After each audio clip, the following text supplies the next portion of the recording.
தமிழ்நாடு தொழில்துறை அமைச்சர் மரியாதைக்குரிய கீர்த்தனா அவர்கள்ட்ட போய் கேள்வி கேட்கிறாங்க. இப்படி கோவையில் ஒரு சிறுமி பாலியல் வன்கொடுமைக்கு ஆளாக்கப்பட்டு கொலை செய்யப்பட்டிருக்காங்களே, அதை பற்றி உங்களுடைய கருத்து என்ன அப்படின்னு கேட்குறாங்க. அதற்கு இந்த கீர்த்தனா அவர்கள் சொல்றாங்க, அட்மினிஸ்ட்ரேஷன் ரிலேட்டடா என்ன இப்போ பேசுங்க, அரசியலா 6 மணிக்கு பேசுங்க. எப்படி நாட்டில் ஏதாவது பாலியல் வன்கொடுமை நிகழ்ந்தா, கொலை குற்றங்கள் நிகழ்ந்தா, கொடூரங்கள் நிகழ்ந்தா, மின்வெட்டு நிகழ்ந்தா, இல்லை ஏதாவது ஸ்ட்ரைக் நிகழ்ந்தா 6 மணிக்கு மேலே தான் பேசணுமா? அரசியல் 6 மணிக்கு மேலே பேசணுமா? அட்மினிஸ்ட்ரேஷன், அதாவது இவங்களுடைய நிர்வாகம் தொடர்பான கேள்விகளை மட்டும்தான் இப்போ கேளுங்கன்றாங்க. சார், இது இப்போ அட்மினிஸ்ட்ரேட்டிவ் ரிலேட்டடா பேசுவோம் சார். பொலிட்டிக்கல் ரிலேட்டடா 6 o'clock தலைவர் என்ன முடிவு எடுத்தாலும் கரெக்டா இருக்கும் சார். தலைவர் என்ன முடிவு எடுத்தாலும் கரெக்டா இருக்கும் சார். 6 மணிக்கு மேலே பேசுங்க அப்படின்னு சொன்னது மட்டும் இல்லாமல் தலைவர் எது பண்ணாலும் நல்லது தான் பண்ணுவார். இறந்து போனது 9 வயது சிறுமி கீர்த்தனா அவர்கள், ஒரு பெண்ணு.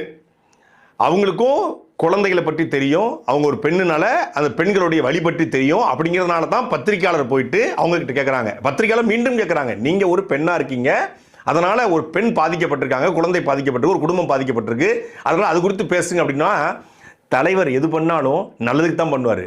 இந்த படத்தில் ஒரு காமெடி வரும், வடிவேல்கிட்ட போய் இயேசுநாதர் 9 அதிகாரத்தில் என்னடா சொன்னார், அவர் எது சொன்னாலும் நல்லதுக்கு தாங்க சொல்லிப்பாரு. அது மாதிரி தலைவர் எது பண்ணாலும் நல்லதுக்கு தான் பண்ணுவாங்க.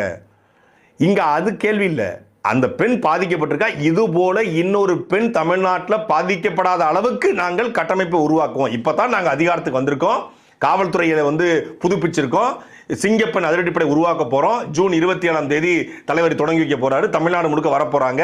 அதனால் இனிமேல் இது நடக்காமல் நாங்கள் பார்த்துக்குவோம் அப்படின்னு சொல்லுவது தான் ஒரு பொறுப்புள்ள அமைச்சருடைய வேலை. ஒரு பொறுப்புள்ள அமைச்சருடைய பதில் அதுவாக தான் இருக்க முடியும். குறைந்தபட்சம் கண் துடைப்புக்காவது, பத்திரிகையாளர் கேட்ட கேள்விக்கு கண் துடைப்புக்காவது, அது வருத்தத்துக்குரியது.